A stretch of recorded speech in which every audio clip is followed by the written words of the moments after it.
Hello प्यारे बच्चों, कैसे हो आप लोग। उम्मीद है आप लोग बहुत अच्छे होंगे। तो हम लोग पढ़ रहे थे सॉलिड में हम लोग पढ़े थे क्रिस्टलाइन सॉलिड। अब क्रिस्टलाइन सॉलिड और एमार्फस सॉलिड में क्या अंतर होता है, दोनों क्या होते हैं, आज हम लोग देख रहे हैं क्रिस्टलाइन सॉलिड क्या है। हमको एक्चुअल में क्रिस्टलाइन सॉलिड के बारे में ही पढ़ना है। तो सबसे पहले आप क्रिस्टलाइन सॉलिड क्या होता है ये तो हम लोग पिछले सेशन में पढ़ के आए हैं, ठीक है। अब देखते हैं कि क्रिस्टलाइन सॉलिड कितने टाइप के होते हैं। क्रिस्टलाइन सॉलिड जो होते हैं वो कितने टाइप के होते हैं इसको देखिए। तो क्रिस्टलाइन सॉलिड जो होते हैं उसमें पहला जो होता है इसे कहते हैं ionic side. Ionic crystalline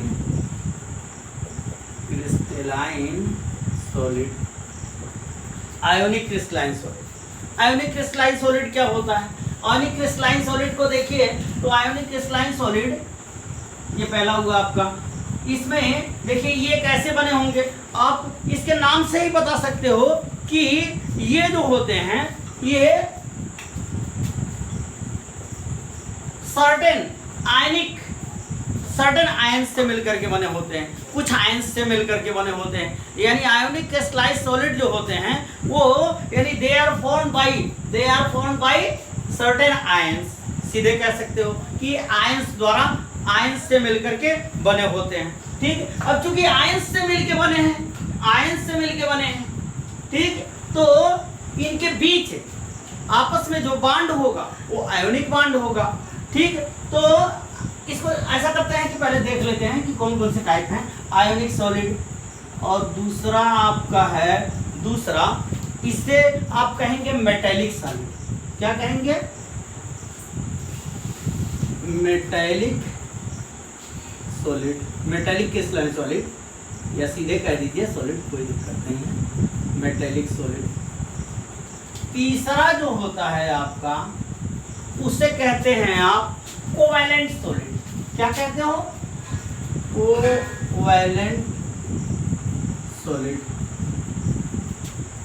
covalent crystalline solid. और चौथे को कहते हैं molecular solid. Molecular crystalline solid.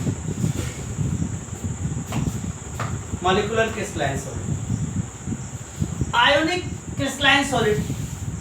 Crystalline solid क्या है? इसके नाम से ही आपको पता है कि ये किससे मिलकर बने होंगे? आयंस से मिलकर के बने होते हैं, आयंस से। तो चूंकि आयंस से मिलकर बने होते हैं तो आपको पता है कि जब ये यानी आप सीधे कह सकते हो कि दे आर फॉर्म्ड बाय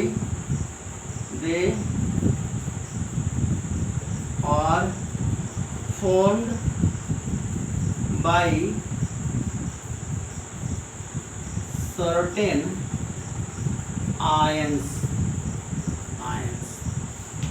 अब चूंकि ये आयंस से मिलकर के बने हैं तो इनके बीच जो फोर्स ऑफ अट्रैक्शन होगा या जो बॉन्डिंग होगी वो कैसी बॉन्डिंग होगी? इनके बीच जो बॉन्डिंग पाई जाएगी वो है आयोनिक बॉन्ड पाए जाएंगे। क्या पाए जाएंगे? Ionic bond.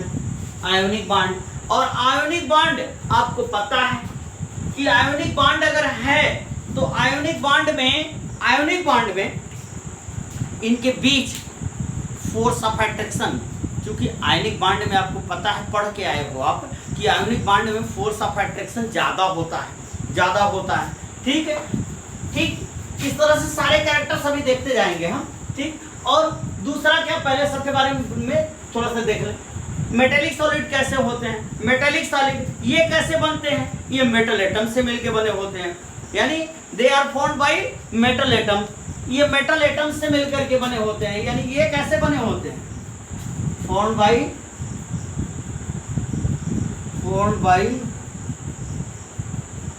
मेटल एटम्स से मिलकर के बने होते हैं। कोवैलेंट क्रिस्टलाइन सॉलिड ये क्या होते हैं? ये जो कोवैलेंट क्रिस्टलाइन सॉलिड होंगे, covalent crystalline solid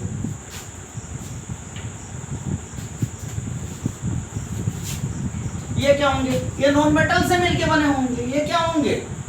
non metal से मिलके बने होंगे, नॉन मेटल से, ठीक।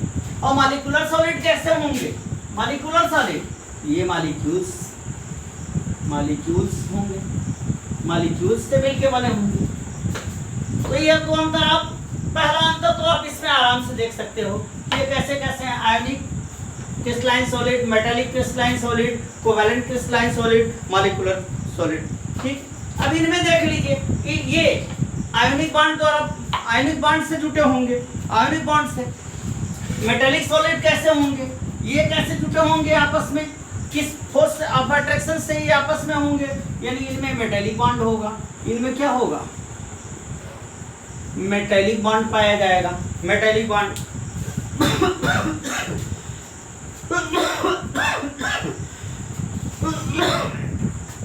और इन ये क्या होंगे?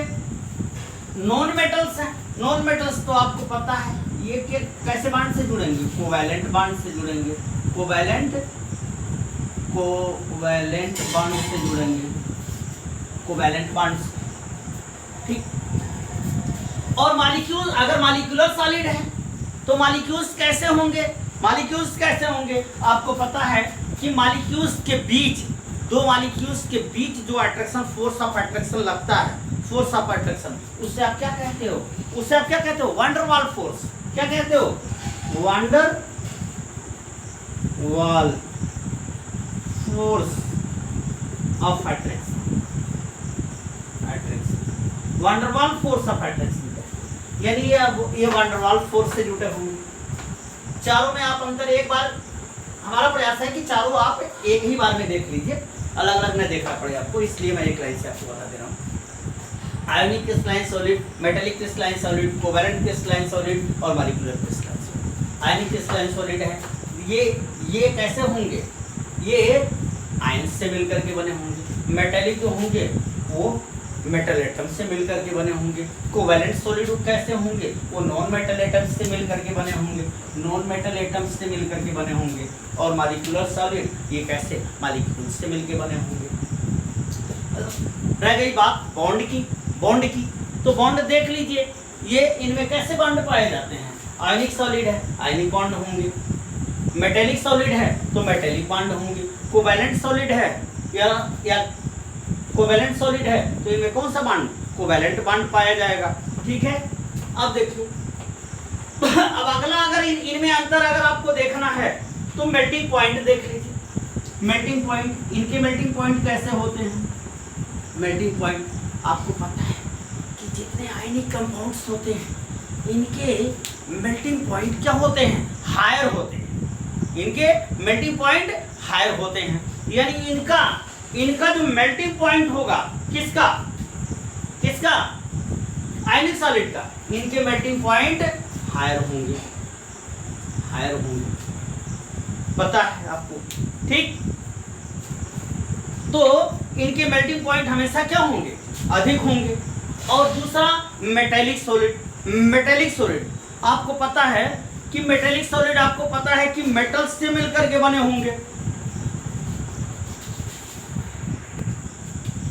तो मेटेलिक सॉलिड ये मेटल से मिलके बने होंगे। मेटल का मतलब कि इसमें आप कुछ भी ले सकते हैं, आयरन होगा, जिंक होगा, कॉपर होगा। तो ये कोई सपोज कर लीजिए ये मेटल है। अब ये मेटल है तो इसमें मेटेलिक सॉलिड जो होंगे, ये बनाए मेटेलिक सॉलिड, तो इसका मतलब कि इसमें जो कंस्टिट्यूएंट पार्टिकल्स होंगे वो मेटल एटम होंगे, मेटल एटम या मेटल आयन हो। आपको पता है कि मेटल क्या होता है?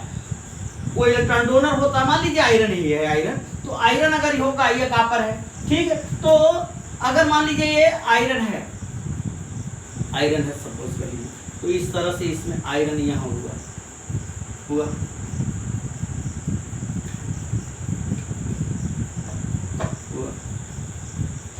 अब आपको पता है कि मेटल क्या होते हैं? इलेक्ट्रॉन डोनर होते हैं।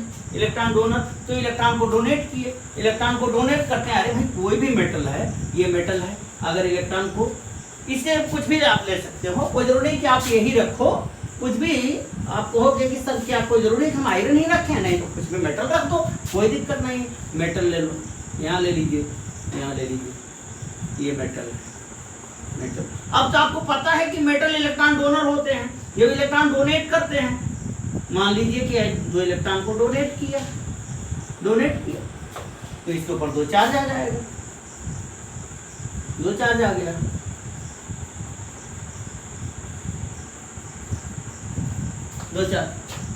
तो इस तरह से इसके आयंस जो होंगे मेटल के एटम या मेटल के आयनिक फॉर्म में, ये क्या हुए, आपस में एक दूसरे से जुड़ गए। अब इनके बीच जो बांड बना, मेटालिक बांड बना। अब आप यहाँ सोच रहे होगे, एक चीज आपके दिमाग में चल रहा होगा कि सर क्या चीज बता रहे हैं, अरे ये भी पॉजिटिव है, ये भी पॉजिटिव है, तो इनके बीच तो खुद ही जो है, इनके बीच खुद ही रिपल्सन होगा, रिपल्सन होगा। तो रिपल्सन के कारण एक दूसरे से दूर भागेंगे, तो कहां से करीब आएंगे। तो ऐसी बात तो नहीं है, ऐसी बात नहीं, क्योंकि ये इलेक्ट्रॉन को लूज किया है, तो एक मेटल यहाँ इलेक्ट्रॉन को लूज किया, 2 इलेक्ट्रॉन, तो 1 2 3 4 5 6, मान लीजिए 2 2 6, 2 ये, इस तरह से मान लीजिए इसमें कितने 12 इलेक्ट्रॉन हो गए। तो ये इलेक्ट्रॉन जो लूज किया रहता है, ये इलेक्ट्रॉन कहीं बाहर थोड़ी ना गया है, ये इलेक्ट्रॉन इसी में ये धारा की तरह फ्लो, इलेक्ट्रॉन या फ्लो होते रहते हैं, इस तरह से ये फ्लो होते रहते हैं, इस तरह से ये फ्लो होंगे, यही इलेक्ट्रॉन। और ये जो इलेक्ट्रॉन फ्लो होते रहते हैं, इसी को हम इलेक्ट्रॉन क्लाउड कहते हैं। क्या कहते हैं? इलेक्ट्रॉन क्लाउड, इलेक्ट्रॉन क्लाउड, ये इलेक्ट्रॉन क्लाउड है। और ये जो मेटल के आयंस हैं, इन्हें कार्नेल कहते हैं, ठीक। तो ये इलेक्ट्रॉन क्लाउड, ये इस तरह से इसी में घूमते रहते हैं, ये 12 इलेक्ट्रॉन है, सपोज कर लीजिए, बाकी कुछ भी हो सकते हैं, ठीक। तो ये इसी में घूमते रहते हैं, यानी इसका एक इलेक्ट्रॉन क्लाउड होता है, और इसी इलेक्ट्रॉन क्लाउड के कारण ही एक एटम दूसरे एटम को बांधा रहता है, ठीक। तो ये इस तरह से आपस में जुड़े होते हैं, तो इनमें मेटालिक बांड। अब चूंकि आपको पता है कि यहाँ भी इसके एटम से एक दूसरे से मजबूती से बंधे हुए हैं, इसलिए इसका मेल्टिंग पॉइंट भी क्या होगा, इसका मेल्टिंग पॉइंट भी हायर होगा, अधिक होगा, ठीक है, अधिक होगा, यानी इसका मेल्टिंग पॉइंट भी अधिक होगा। अब तीसरा है कोवैलेंट सॉलिड। कोवैलेंट, आपको पता है कि कोवैलेंट क्रिस्टलाइन सॉलिड जो है, ये आपस में कोवैलेंट बांड से जुड़े हैं। अब कोवैलेंट बांड से जुड़े हुए हैं, तो इनके बांड को तोड़ने के लिए, इनको बांड को दूर करने के, इनको तोड़ने के लिए कम ऊर्जा लगेगी, कम एनर्जी देनी पड़ती है एज कंपेयर टू दिस।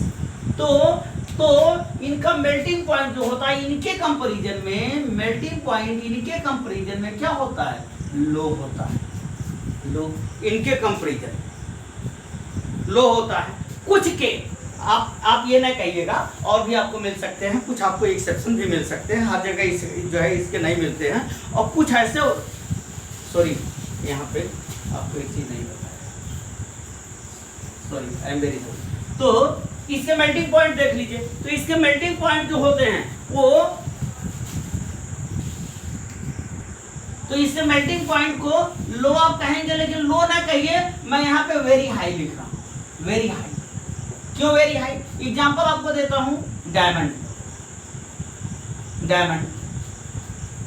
जो है वो क्या है, इसको आप देखें तो इसका मेल्टिंग पॉइंट बहुत ही ज्यादा होता है, ठीक है। तो इनके मेल्टिंग पॉइंट जो होते हैं, ये कोवैलेंट बांड से एक दूसरे से बंधे हैं, यानी कोवैलेंट बांड से आप देखिए, डायमंड का स्ट्रक्चर आप देखे हैं, आगे अगर नहीं देखे हैं तो आगे देखिएगा। तो ये इनके मेल्टिंग पॉइंट इसके कंपेयर में ज्यादा होते हैं। ये एक्सेप्शन आपको मिल सकता है, और भी मिल सकता है जिसका कम हो, लेकिन मैं यहाँ आपको वेरी हाई लिखा हूँ, वेरी हाई, ठीक। और तीसरे जो हुए वो, सॉरी, चौथे जो हुए वो ये क्या हुआ, मॉलिक्यूलर सॉलिड। और मॉलिक्यूलर सॉलिड में देखिएगा, इनके मेल्टिंग पॉइंट जो होते हैं, क्योंकि van der Waals force of attraction होता है इनमें, और वान डेर वाल्स फोर्स ये जो होता है वो बहुत कम फोर्स ऑफ अट्रैक्शन, बहुत ही वीक फोर्स ऑफ अट्रैक्शन होता है। तो इसका मेल्टिंग पॉइंट जो होता है, ये लो होता है यहाँ, इसका तो इसमें आप लो कहिएगा ही कहिएगा, ठीक है। तो इसका मेल्टिंग पॉइंट क्या हुआ, लो हुआ। अब एक इसका अहम प्रॉपर्टी और है, कंडक्टिविटी देख लीजिए। कंडक्टिविटी इसकी कैसी है, कंडक्टिविटी के बारे में देख लीजिए। क्योंकि आयनिक सॉलिड है, आयनिक सॉलिड तो आपको पता है कि आयोनिक सॉलिड जो होते हैं इनकी कंडक्टिविटी जो होती है वो क्या होती है, आयंस हैं। तो आयंस हैं तो इनकी कंडक्टिविटी वैसे नहीं होगी। ये मोल्टन स्टेज में जब होंगे, किस स्टेज में, मोल्टन स्टेज में, मोल्टन स्टेज में जब होंगे तो यह क्या होंगे, ये कंडक्टर होंगे। कंडक्टर किस स्टेज में, मोल्टन स्टेज में। मोल्टन स्टेज का मतलब क्या हुआ, मोल्टन स्टेज आप जानते हो तो ठीक है, नहीं जानते हो मैं बता दे रहा हूँ, डोंट वरी। मोल्टन स्टेज का मतलब कि अगर कोई सॉलिड है उसको आप इतना गर्म करो कि वह पानी में घोल के नहीं, इतना गर्म करो कि वो लिक्विड बन जाए। आप कहोगे कि सर नमक है उसको पानी में घोल दीजिए लिक्विड बन जाएगा, तो नहीं, उसका मोल्टन स्टेज नहीं हुआ, वो तो उसका सॉल्यूशन हुआ। मोल्टन स्टेज का मतलब उसको हीट दे करके आप उसको सॉलिड से लिक्विड में कन्वर्ट करो, तो वह मोल्टन स्टेज कहलाता है। ठीक, तो मोल्टन स्टेज में जो होते हैं वो क्या होते हैं, वह इलेक्ट्रिक के कंडक्टर होते हैं। और दूसरा मेटेलिक सॉलिड। मेटेलिक सॉलिड, और मेटेलिक सॉलिड कैसे होते हैं, मेटेलिक सॉलिड क्योंकि आपको पता है कि इसमें पॉजिटिव और नेगेटिव आयंस हैं, इलेक्ट्रॉन फ्लो हो रहे हैं, और जब इलेक्ट्रॉन फ्लो हो रहे हैं तो जाहिर सी बात है कि इनका कंडक्टेंस जो होगा वो हाईएस्ट होगा। सबसे अधिक कंडक्टेंस इनका क्या होता है, कंडक्टेंस इसका जो होता है, कंडक्टेंस इसका हाईएस्ट होगा। क्या होगा, इसको हायर ना कहिए बल्कि हाईएस्ट कह दीजिए, हाईएस्ट होगा इसका कंडक्टेंस। ठीक, कंडक्टेंस क्लियर है, हो गया। अब तीसरा जो है कोवैलेंट सॉलिड। कोवैलेंट सॉलिड आपको पता है कि कोवैलेंट सॉलिड कोवैलेंट बॉन्ड से जुड़ा हुआ है, इसका कंडक्टेंस जो होता है वो क्या होता है, लो होता है, कंडक्टेंस इसका लो होगा। ठीक, molecular solid van der Waals force of attraction से बंधे हुए हैं। ठीक है, तो इसका कंडक्टेंस भी क्योंकि यहाँ पे आयंस है नहीं, फ्री आयंस है नहीं। ठीक है, तो ये क्या हुआ, इनका भी कंडक्टेंस कैसा होगा, कंडक्टेंस लो होगा। तो इस तरह से इसके कंडक्टेंस के बारे में भी देख लिया, और आपने देख लिया कि क्रिस्टलाइन सॉलिड कितने टाइप के होते हैं। अब क्रिस्टलाइन सॉलिड का टाइप आपने देख लिया, नोट कर लीजिए इसको। ठीक, तो नेक्स्ट आपको क्योंकि वीडियो और आपको इसके बाद लैटिस हम लोग देखेंगे और लैटिस यूनिट सेल देखेंगे, क्योंकि वीडियो बड़ा ना होने पावे इसलिए उसको नेक्स्ट वीडियो में हम देखते हैं कि लैटिस क्या होते हैं और यूनिट सेल क्या होते हैं।